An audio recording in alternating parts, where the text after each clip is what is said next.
Today, I'm joined by Roberto, an international negotiation expert who has spent decades helping governments, multinational organizations, family businesses, and leaders navigate some of the most challenging conversations. Today, we explore the human side of negotiations. Welcome, Roberto. Great to be here. Would you give me a definition of negotiations, of what maybe people would see different?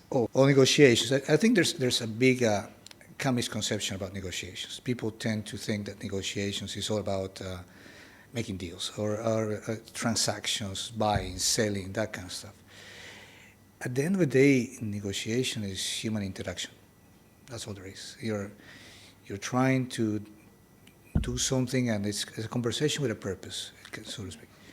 And the moment you approach negotiation that way, you cut across all the, it's a transaction, I gotta win, all that. It's a conversation at the end of the day.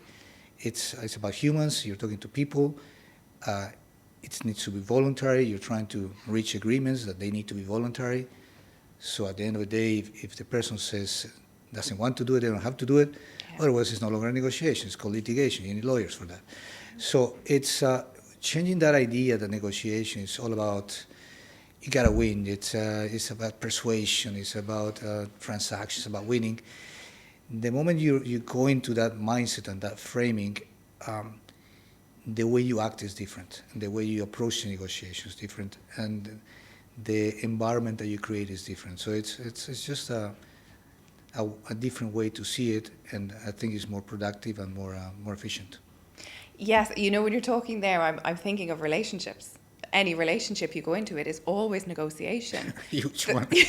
Your home life, are you constantly in negotiations? Absolutely.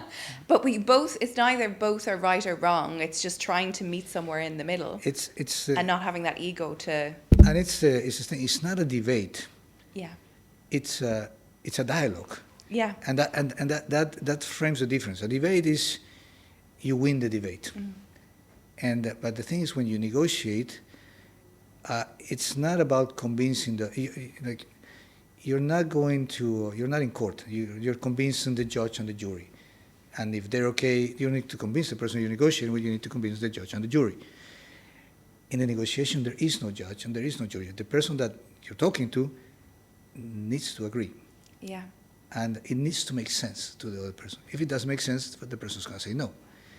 And I don't care how charming you are, if it just doesn't make any sense, the person will say no, unless for a variety of reasons they have to say yes, but in majority of cases the person will say no. Yeah, excellent. You've negotiated oil and gas, family businesses. What was the moment that made you realize negotiations wasn't really about the argument? I think it's about crashing and trying to get your point across, and realizing that it's much easier to get your point across if your point makes sense to them. Mm-hmm. And it's the whole idea about preparation, that you ask people if they prepare for negotiations, and everybody says, yes, we prepare. And preparation looks like all the time they spent building up their case, never looking at the other side. It's just, that's preparation. It's talking to your team, building spreadsheets, building PowerPoint. It's all about what? Building up your case. And again, you're not going to talk to a judge. It's not about building your case. You're not a lawyer. You're a negotiator. And it's not about your case. It's about understanding the other party. It's about understanding where they are, what's important to them, Mm-hmm. And the moment you start thinking, okay, now it's not really persuasion. It's about you're solving a problem, but you got to understand the problem. And to understand it, well, you need to get the other party across the table to tell you the way they see the problem, because otherwise you're going to be solving a problem, but you're going to be solving the wrong problem. And then you're going to wonder why people keep saying no. It's because what you said makes no sense. So the moment you start realizing it's a lot easier to convince people of things that they actually want to do. Yeah. It can make sense, but people try to convince people of the things they want them to do. And nobody likes to be persuaded or pushed around. People like to do things. People do things for their own reason, not yours. Yeah. Do you think in that, just as I'm listening, that if you hear the other person, if the other person feels heard, they're more likely to be receptive of what you are trying to convince them of. 300%. Yeah. Essentially, people ask me, what is the most important quality of a negotiator? And it's not talking. It's really not talking. It's about listening. It's having the time, having the curiosity, having the empathy to understand the other party. Because at the end of the day, the job of the negotiator is to generate solutions that make sense to both parties, not just you. I mean, there's a quote that says, it's studied by Kellogg, my business school, and Harvard and Stanford. It says that about 80% of people leave value on the table, but the amount of value that they leave is about 20%, and that's massive. And I've done research on this. It's actually that number.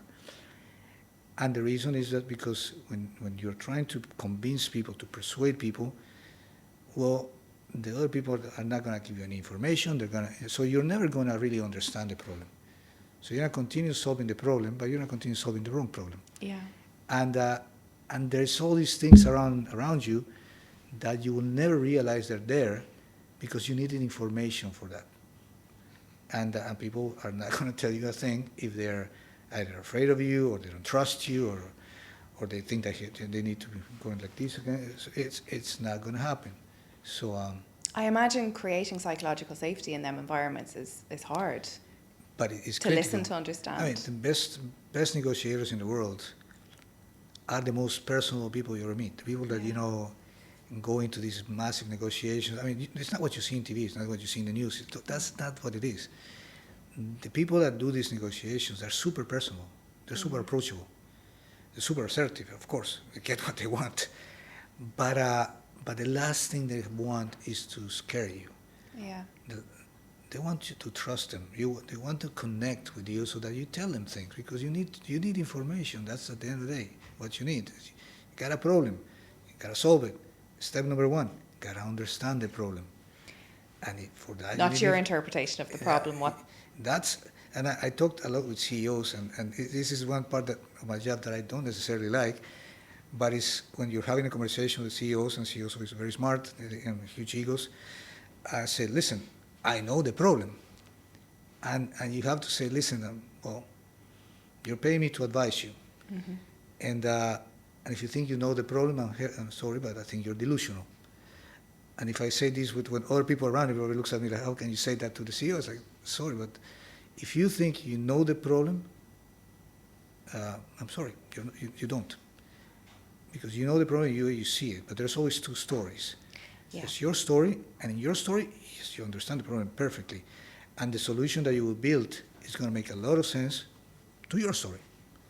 But for the other side, it's not going to make any sense because in their story, what you're saying makes no sense. And it's always the case that people always say it's always the other party that's difficult. Yes. It's always the other party that doesn't understand. It's always the other party that is being stubborn. Why is that?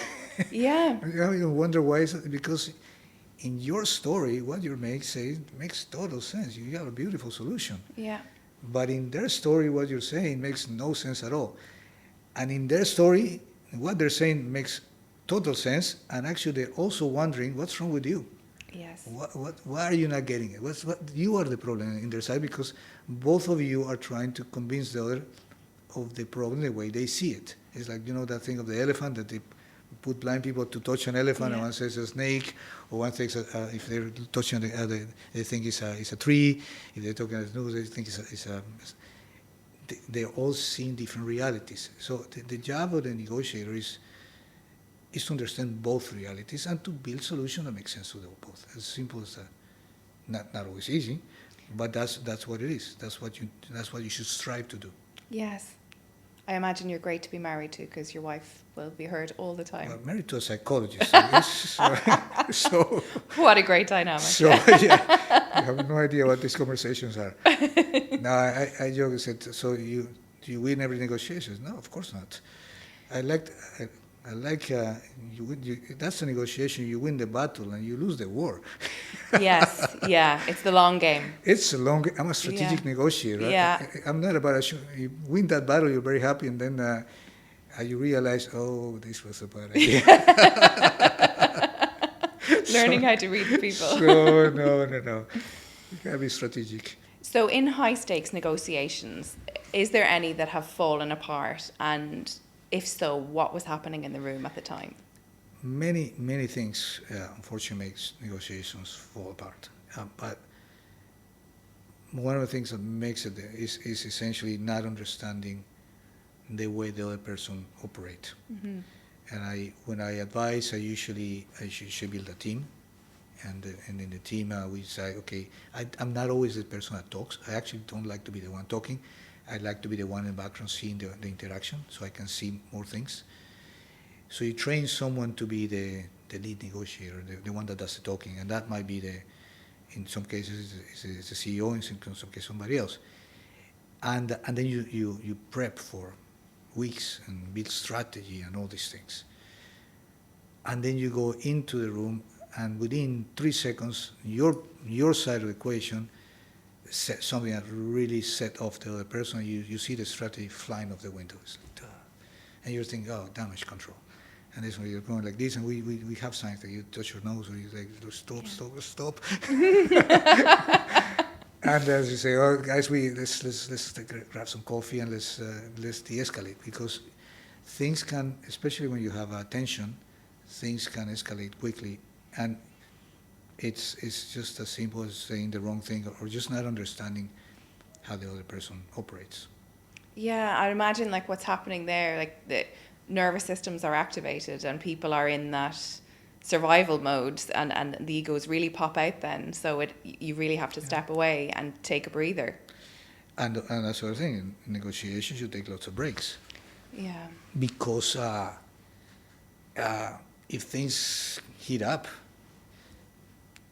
sometimes it's kind of like storms. You need to let them pass. Yeah. And if you continue, you're just going to say things that you would regret later. No one's really listening, are they? It's two barking dogs, each one just wanting to be heard. Each dog passing at each other. No one's listening, but you're saying things you will regret in a way. So the person, the part that you don't want them to listen, that's the only thing they're going to listen. That is the part that insult them and made it personal, and then your next interaction is going to be essentially how do you unwind. And that, and sometimes it's not easy to repair that rupture that may have come. Depending how bad it was, it's difficult to fix it. Yeah, and I guess if you're the one who escalates it, you're kind of losing the situation, aren't you? Because the other person really has the upper hand. When in conflict, as I say, there's like a few steps that you have, but the first step and the most important step it's got nothing to do with the other person. It's got to do with you. Yeah. Where are you? Literally, where are you? It's like presence. It's meditation. It's when I teach a conflict, it feels also. I said for the next 5 minutes, I'm going to sound like a yoga instructor, like a yoga professor, a meditation professor, because it's about presence. It's where are you? Mm-hmm. Are you upset? Why are you upset? It's understanding yourself, because if you can't control yourself, there's no way you're going to be able to control the other person. Yeah. And that first layer of control is you have to control yourself, and then let's see if you can control the situation. But if you can't control yourself, no chance. How receptive are people to that? Because I obviously understand the importance of being there, being really present, understanding what's going on emotionally, and leaving that outside the room. Or do you find that it's hard to convince some people? Or it varies, because some people are very easily triggered. Yeah. And for example, those are the kind of people you say, well, you're not the one that should be doing the talking. If the client happens to be someone like that, this is what I say. Listen, it's probably best if you stay in the back, or best you don't come at all until it's extremely necessary for you to come, because it's only going to be a liability. Yeah. So it depends. If the person can do that, then you choose the person that can keep its cool during the conversation, and not everybody can. So there's a lot of reading before you even get there of the personalities to say, okay, you are the Yeah, you spend person. time with the team, seeing who fits the bill better to have to be the person in front, who understands that it's not about trying to convince the other party, that's more likely to be receptive of that. Yeah. So yeah, you have to do all that, and obviously it has to be someone that has the right characteristics in this region, has to have enough status and all that, so that they feel that they're talking to an equal. So, but. And would you? I'm really intrigued. Would you prepare them? Would you interview them ahead of time as if you were the other party? And yeah, no. Before we go into the negotiation, the negotiation table is the last part. It's like literally.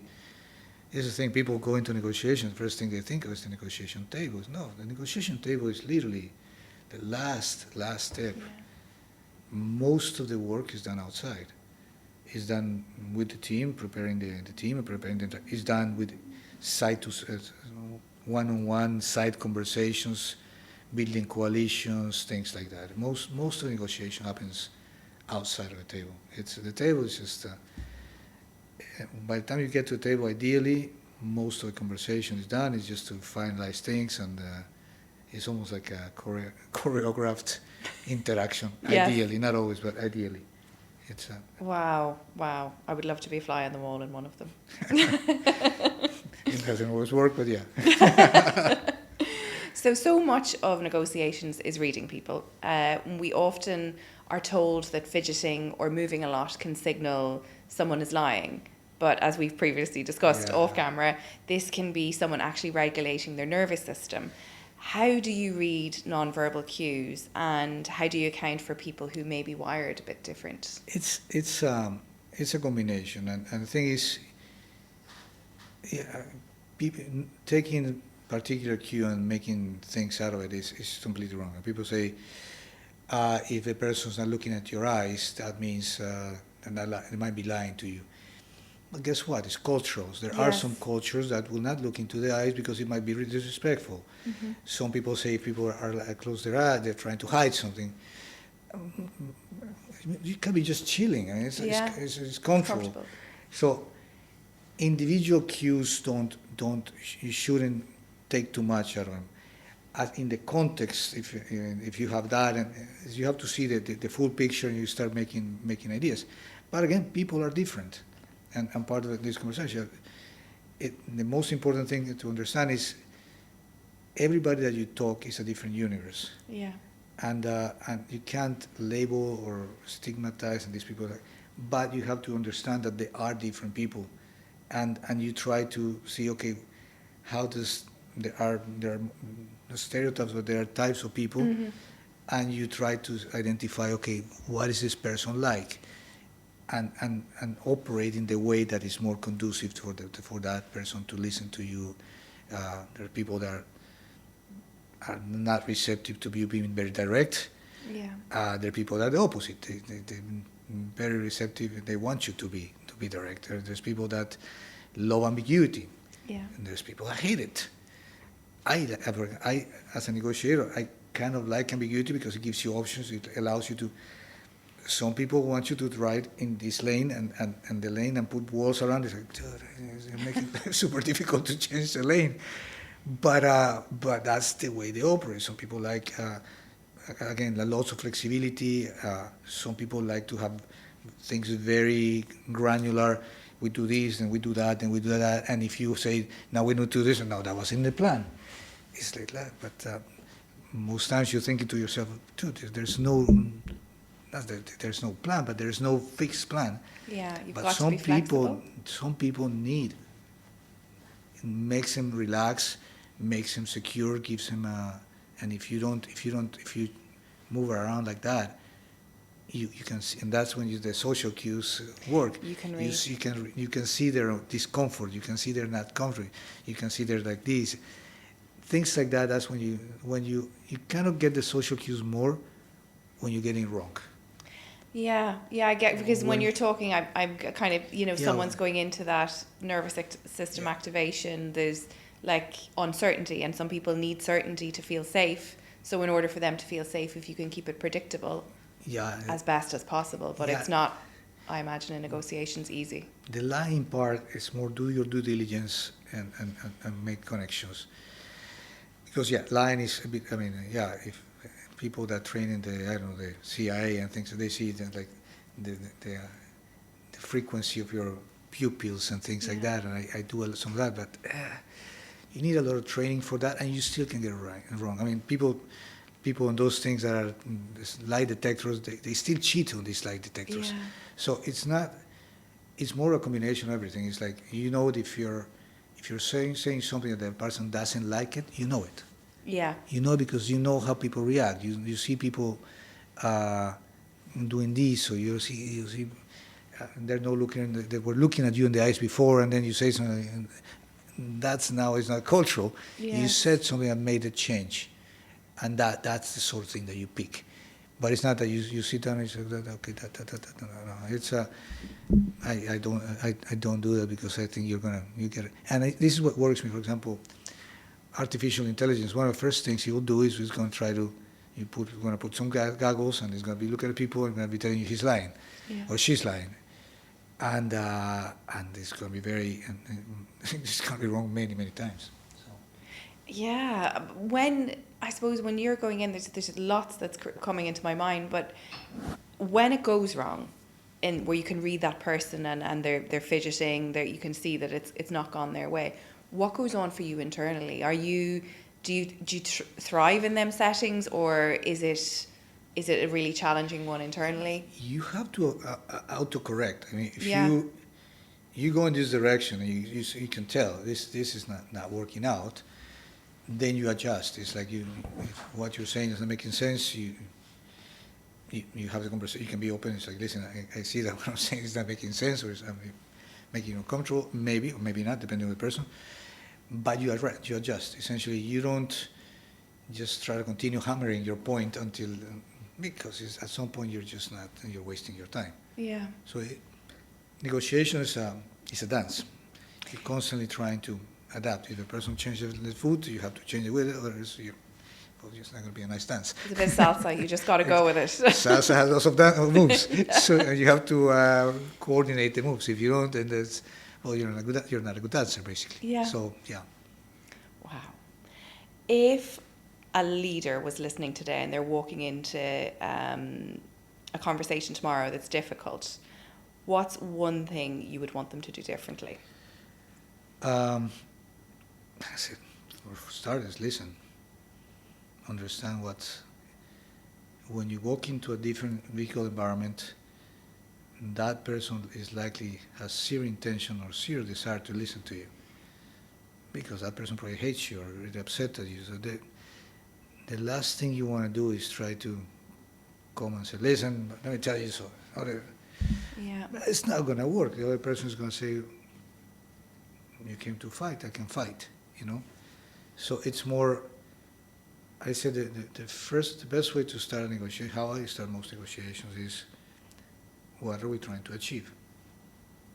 Simple as that. It's understanding destination helps you, at least there's many ways to get to Rome, but at least you're going to Rome. So that's helpful to know. And it's essentially, if there's a conflict, is try to understand why are you there, and that means asking questions, but not asking questions and not blaming, not judging, but saying, listen, we're in this place, and I'd like to hear from you. What do you think what happened? Give the opportunity for the other person to tell you you messed up or you screwed up, and listen. Don't defend yourself. Yeah. Let him vent. Let him blow. Remember, you want to understand. That doesn't mean you have to agree. Because often don't we listen to respond, as opposed to actually understand? All the time. It's this thing. People teach people to say, if you want the person to know that you're listening, just look into the eyes and nod and go like that. And people do that, but in reality, I'm looking in your eyes, and looking in your eyes. I might say, I'm not hearing a single word you're saying. All I'm thinking is taking what you're saying, processing, and getting ready to respond. I'm waiting for you to cough. Yes, yeah. And then you jump. I'm in. You're Yes. waiting for that moment that you cough or you have to take some air. Yeah. And when you do that, no one is going to be No. upset or surprised because everybody does it. When you change the game is when the reaction is different. When the person talks and when they stop, you don't respond, but you question, you try ask for clarification. Say, oh, listen, if I get you right, this is what happened. If I understood, and did I get it right? Yes. And chances are the person says, no, you didn't. Okay, follow up. Can Yeah. you clarify this? And the more and more that you do that, that's when you change the dynamics of the conversation, because it takes two to tango. It takes Yeah. two to fight. Yes. If you're not fighting, the person can fight you, at some point, they're going to get tired. Because if you're not bouncing, it's going to be the point, okay, you finish? Can we, and then use it. I mean, if people are yelling at you, just because I get it a lot, listen, and don't say calm down.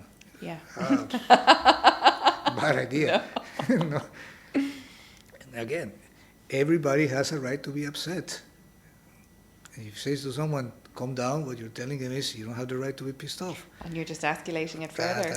Exactly. So it's listen, clarify, listen, if I did this right, no, okay, can you clarify it? The other person quickly enough will find out that yelling and screaming is not working with you. And actually, it also will realize that you're actually listening.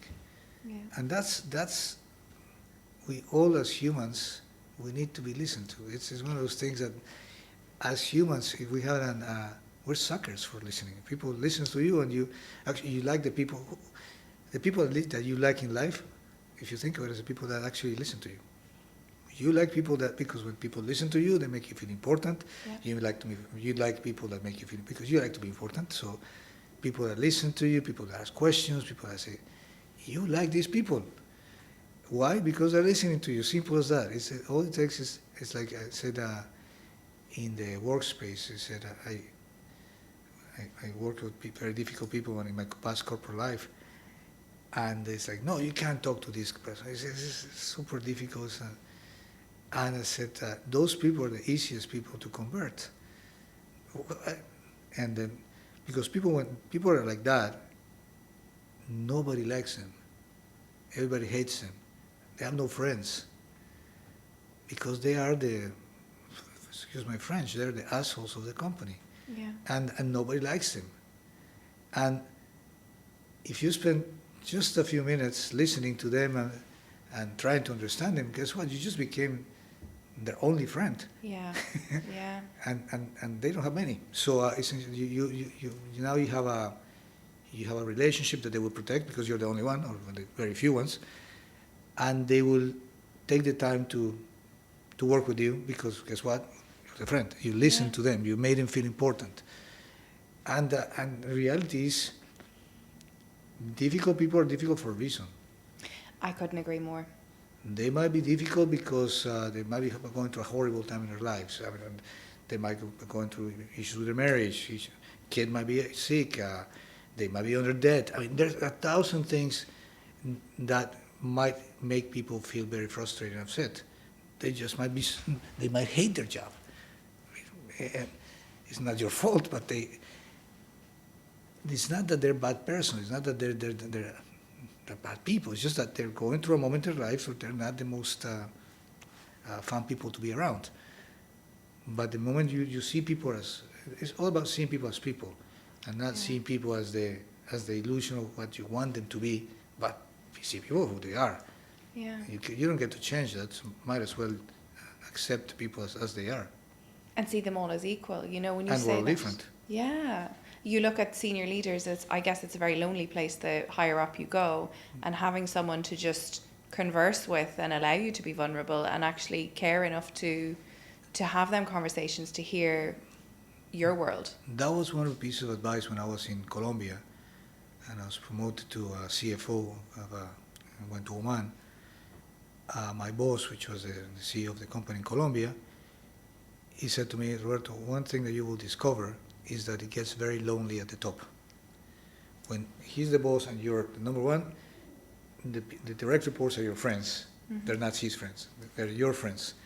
When you're there, there's no, and I was actually hired, my first job in Colombia when I left New York, the person hired me as his planning director and his strategy director, but he said, I really hired you because you're my thought partner. I hired you as someone I need to talk to, because he found someone that he was like to talk strategy, like to talk things that most people in the company didn't relate to. And he said, you're a guy that not only, well, he was hiring for strategy, but he hired me because you're a person I can talk to. We connected around things that we both like, food and things like that. He found someone that obviously his direct report, he's my boss, but he could have a conversation with me. And that's the reason he hired me. He said, I couldn't put that title, you're my thought partner, but I hired you to be my thought partner because I needed people to talk to smart things to talk to, not silly things to talk to. I suppose in that case, you're not carrying the weight alone. Someone's carrying it with you.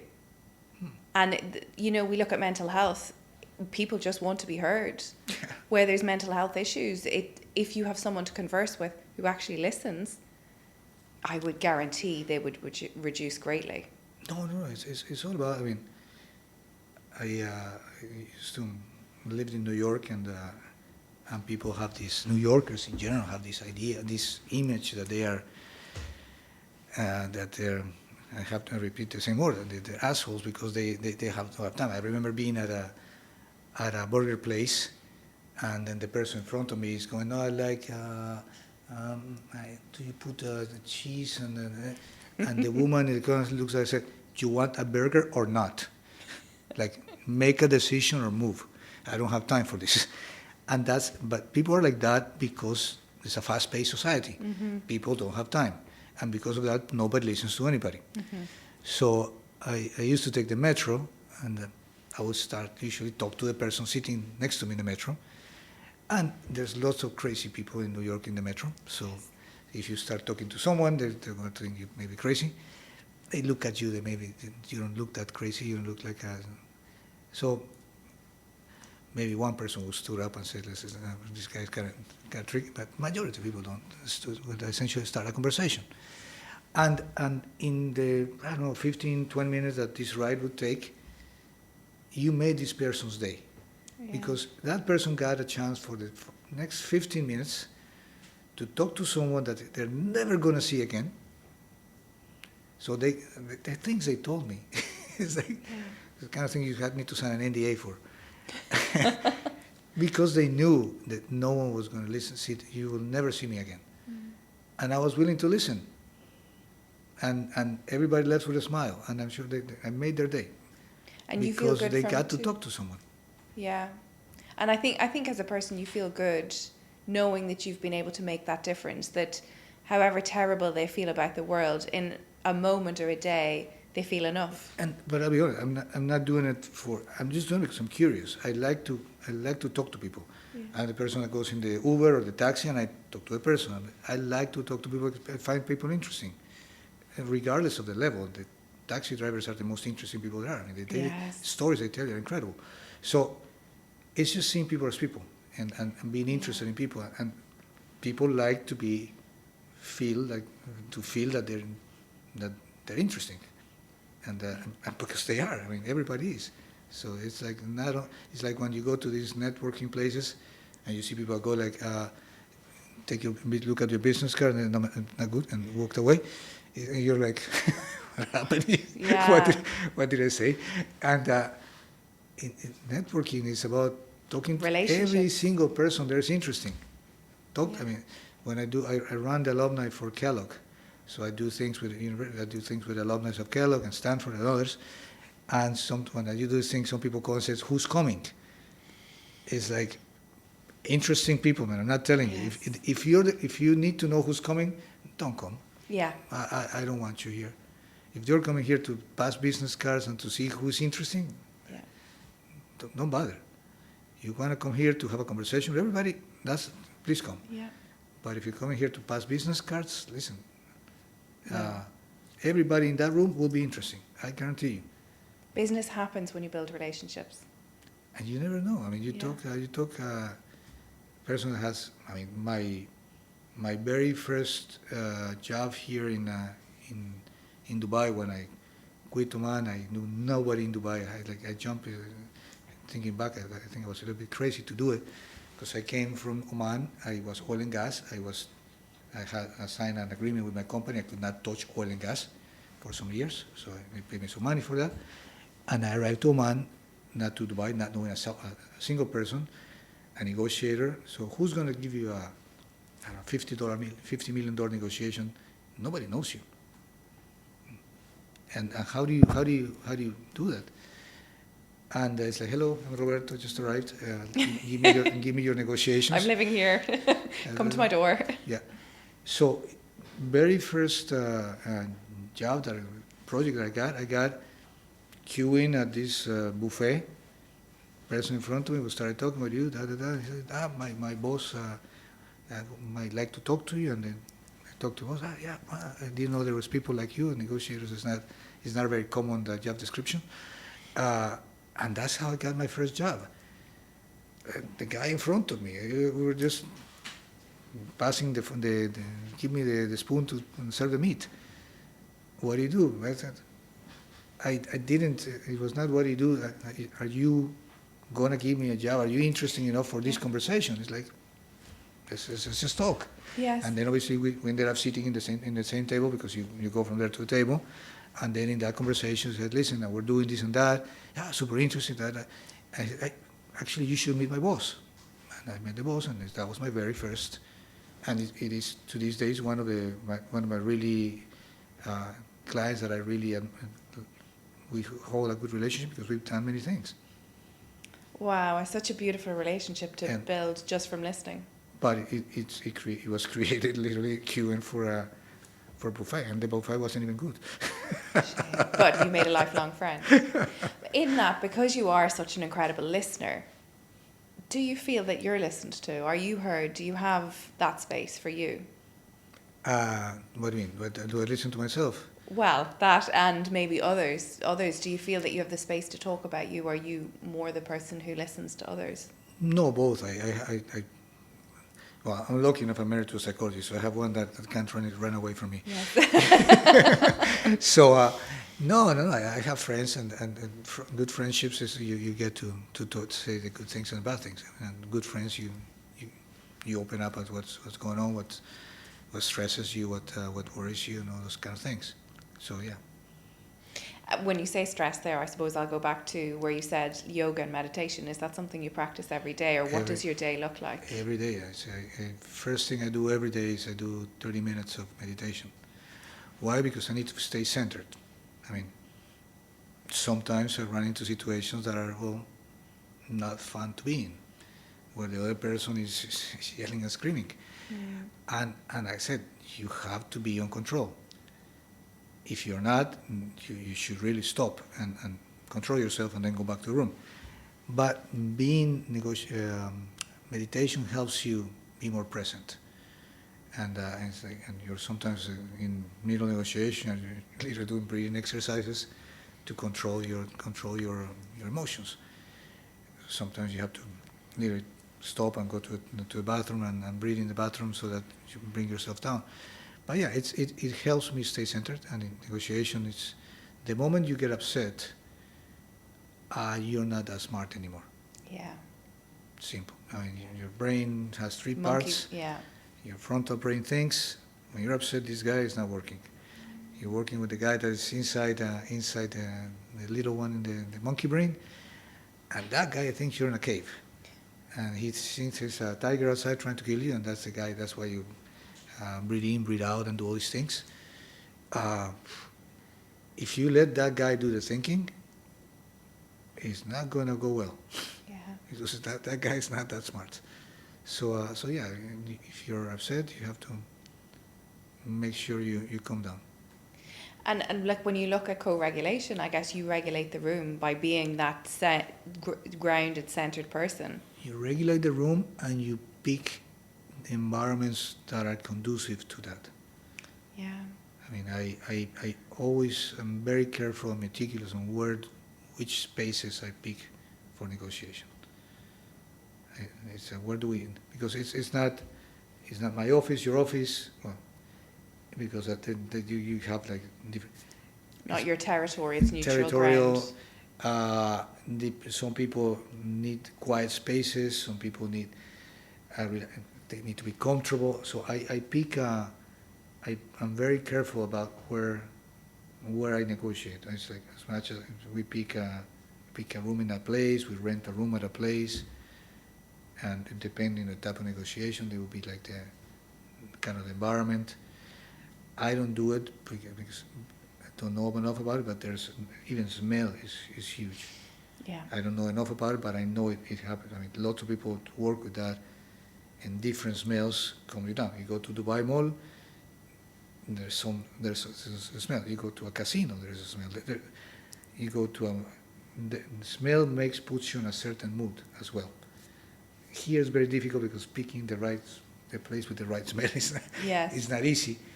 But some people in certain places and for certain negotiations actually curate the place even with the scent. Yeah. Because it creates a space. Safety. It creates safety. People feel safety. That's when they say the colognes and the perfumes. They say they're also. No, they are. I mean, some senses will make you more aroused. And some senses, it's a science. It's not it's not just marketing. It actually happens. Do this when you select your cologne for the day you go to negotiations? Is it like the whole day? Is it very precise on? I am lucky enough. I know I have a friend that is one of very few noses in the world. He's one of those one out of few hundred noses in the world, and he essentially designed my what I use. So it's custom built. Wow. So no, it's very lucky. You should start marketing it. No, and the key to a happy marriage. No, and the guy is amazing. He went like, he essentially designed it based on personality, on smell, and your body smell. The guy, he can sense your smell from here, so obviously very nice. And it was your personality, your smell, and he designed something, and actually it worked. It's wow. So. That's what you wear. So that's what I wear. Yeah. What's something you believe about leadership that most would disagree? People have this idea that leading is about giving orders.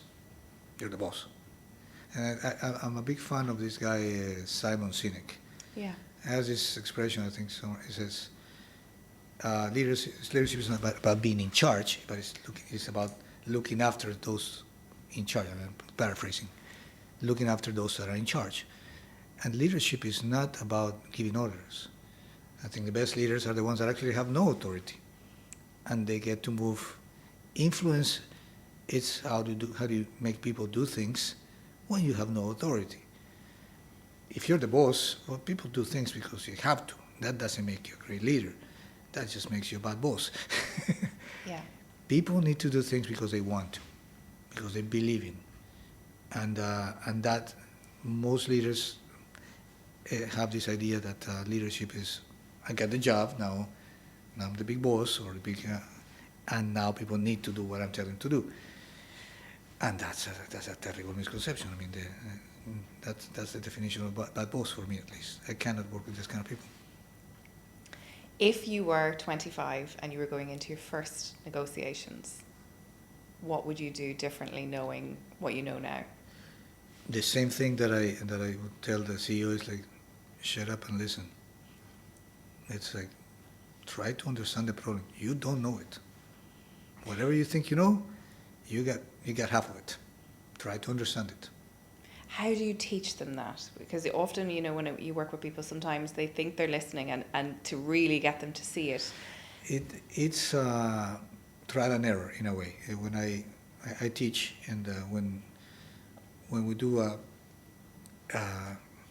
for example, at Georgetown, we go through 6 classes. Yeah.